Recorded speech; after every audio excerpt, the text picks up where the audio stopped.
สปป.ลาวและสส.เวียดนามร่วมมือกันก่อสร้างมหาวิทยาลัยอยู่ที่สปป.ลาว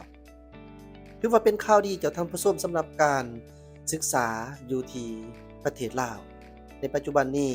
ระหว่าง2พรรค2รัฐบาลลาวและเวียดนามลาวแม้นว่าได้มีการร่วมมือแบบชนิดพิเศษเพิ่มยิ่งขึ้นโดยล่าสุดนี้ข่าวได้ให้รู้เกี่ยวกับเรื่องทั้ง2ประเทศโดยเฉพาะแม่นทั้ง2กระทรวงศึกษาธิการและกีฬาแม่น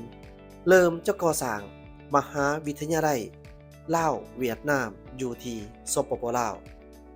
ในวันที่16ธันวาคม2025ท่านทองสฤษดิ์มั่งนอเมฆ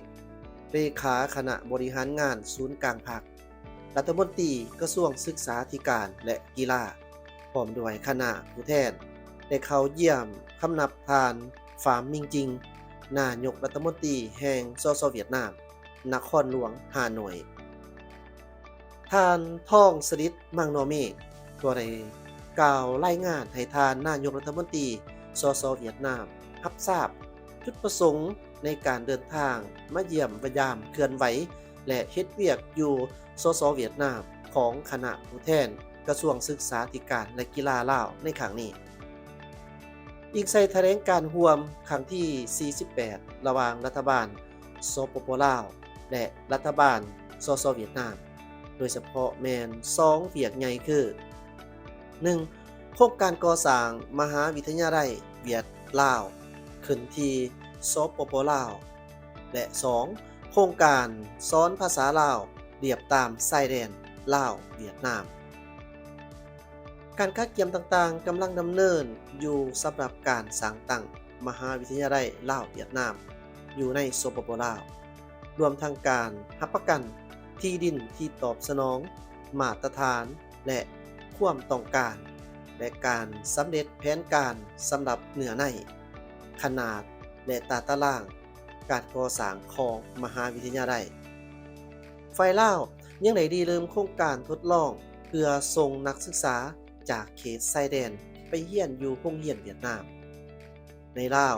มีสถาบันการศึกษา13แห่งที่สอนภาษาเวียดนามแล้ว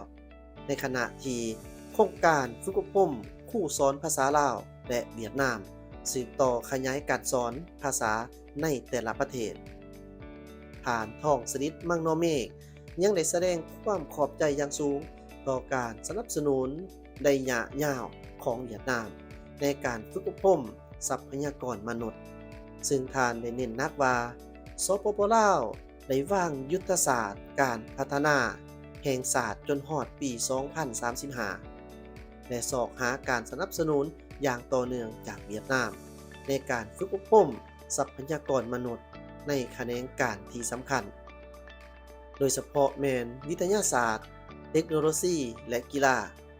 โดยมีความมั่นใจว่าเวียดนามจะยังคงเป็นครูร่วมงานที่น่าเชื่อถือในด้านการศึกษาและการฝึกอบรมและกีฬานายกรัฐมนตรีฝามิงจิงแห่งสส.เวียดนามแสดงความมั่นใจว่าการมาเยี่ยมยามของคณะผู้แทนกระทรวงศึกษาธิการและกีฬาจากสปป.ลาวในครั้งนี้จะเฮ็ดให้สายพัวพันพิเศษระหว่างเวียดนามลาวลึกซึ้งยิ่งขึ้นพร้อมทั้งส่งเสริมการร่วมมือที่มีประสิทธิภาพและน่าเชื่อถือระหว่างกระทรวงศึกษาธิการและฝึกอบรมเวียดนามและกระทรวงศึกษาธิการและกีฬาลาวส่งคำเยี่ยมยามทำข่าวมายังผู้นำพรรครัฐบาลและภาษาแห่งศาสตร์และสภาแห่งศาสตร์ลาวแสดงความมั่นใจว่าการเยี่ยมยามในครั้งนี้จะเฮ็ดให้สายพัวพันพิเศษระหว่างเวียดนามลาวลึกซึ้งยิ่งขึ้นพร้อมทั้งส่งเสริมการร่วมมือที่มีประสิทธิภาพและน่าเชื่อถือระหว่างกระทรวงศึกษาธิการและฝึกอบรมเวียดนามและกระทรวงศึกษาธิการและกีฬาลาวเลขาธิการใหญ่พรรคตัวเริ่มได้ไปเยี่ยมยามลาวอย่างเป็นทางการเมื่อบ่ดนมานี้2พรรคได้จัดการประชุมขั้นสูงและนายกรัฐมนตรีทั้ง2ประเทศก็ได้ร่วมเป็นประธานกองประชุมครั้งที่ 48 ของคณะกรรมการระหว่างรัฐบาลเวียดนามลาว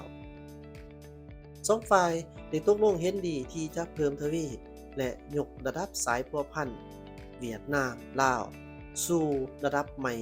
ของมิตรภาพที่ยิ่งใหญ่ความสามัคคีพิเศษการร่วมมือรอบด้านความสามัคคีทางยุทธศาสตร์เสริมการศึกษาและการฝึกอบรมได้รับการยอมรับว่าเป็นจุดสำคัญในการสุกยู่สายพัวพันธ์ยุทธศาสตร์ในระยะใหม่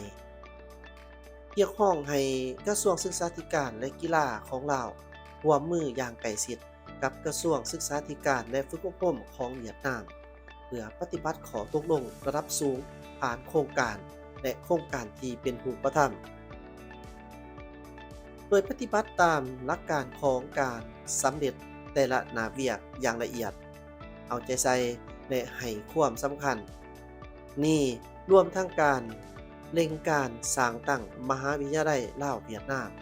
และศูนย์วัฒนธรรมเวียดนามในลาวการประสานงานบรรจุนักศึกษาลาวจากเขตชายแดนเขาโรงเรียนมัธยมตอนปลายของเวียดนามเสริมขยายการสอนและการเรียนรู้ภาษาลาวและเวียดนามในทั้งสองประเทศรวมทั้งการเสนอภาษาเวียดนามเป็นภาษาต่างประเทศทางเลือกในโรงเรียนของลาวสองฝ่ายยังจะสืบต่อพัฒนาโครงการแลกเปลี่ยนทั้งด้านวิชาการเสริมสร้างการศึกษาแบบดั้งเดิม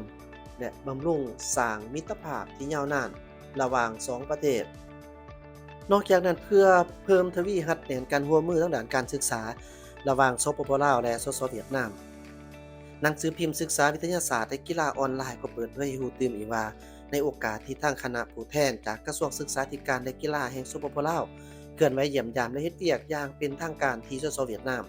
ในตอนแรกของมื้อวันที่15ธันวาคม2025ที่นครหลวงฮานอยฐานทองสฤษดิ์มังโนเมฆเลขาคณะบริหารงานศูนย์กลางภาครัฐมนตรีกระทรวงศึกษาธิการและกีฬาพร้อมคณะก็ได้เข้าเยี่ยมยามและพบปะกับท่านเหมียนกิมเซินกรรมการศูนย์กลางพรรครัฐมนตรี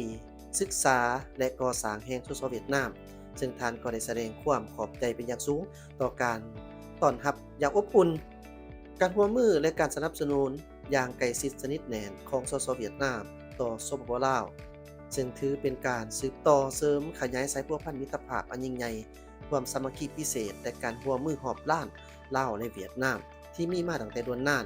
พิเศษแมนการต้อนรับของทางสหายรัฐมนตรีเวียดนามพร้อมด้วยคณะในครั้งนี้แมนอบอุ่นที่สุดเปรียบเหมือนการต้อนรับผู้เป็นเพื่อนมิตรเป็นอ้ายเป็นน้องในครอบครัวเดียวกันที่มาเยี่ยมยามถามข่าวและให้กำลังใจซึ่งกันและกันฐานทองสนิทมังโนเมฆยังได้แสดงความขอบใจและตีราคาสูงที่ทานรัฐมนตรีเวียดนามได้เชิญคณะผู้แทนศึกษาร่วมคณะผู้แทนศึกษาลาวมาเยี่ยมยามในครั้งนี้ซึ่งถือว่าเป็นเกียรติเป็นการเดินทางที่เยี่ยมยามสส.เวียดนามเป็นครั้งทำอิฐในตำแหน่งรัฐมนตรีกระทรวงศึกษาธิการและกีฬาสปป.ลาวและเป็นการเคลื่อนไหว